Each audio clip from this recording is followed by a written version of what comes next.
అందాల హీరోయిన్ శ్రీలీల ఇప్పుడు అధికారికంగా డాక్టర్ అయ్యింది. సినిమాల్లో నటిస్తూనే ఆమె వైద్య విద్యను అభ్యసించింది. ఆమె ముంబైలోని డివై పాటిల్ విశ్వవిద్యాలయంలో ఎంబీబీఎస్ని పూర్తి చేసి వైద్య పట్టాను అందుకుంది. ఫిబ్రవరి 10న జరిగిన ఈ వేడుకకు సంబంధించిన ఫోటోలు, వీడియోలు సోషల్ మీడియాలో చక్కర్లు కొడుతున్నాయి. అభిమానులు, పలువురు నెటిజన్లు ఆమెకు శుభాకాంక్షలు తెలుపుతున్నారు. ఒక చిత్రంలో వేదికపై మెరూన్ రంగు దుస్తులు ధరించిన శ్రీలీల స్నాతకోత్సవ వేడుకలో డిగ్రీని స్వీకరిస్తున్నట్లు ఉంది.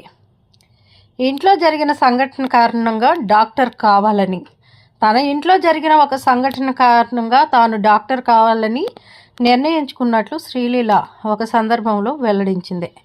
ఓసారి తన అమ్మమ్మ కింద పడిపోయినప్పుడు వైద్యుడైన తన అన్నయ్య వచ్చి చిన్నపాటి వైద్యం చేయడంతో ఆమె మామూలు స్థితికి వచ్చిందన్నారు. అప్పుడే తాను డాక్టర్ కావాలని నిర్ణయించుకున్నట్లు వెల్లడించింది.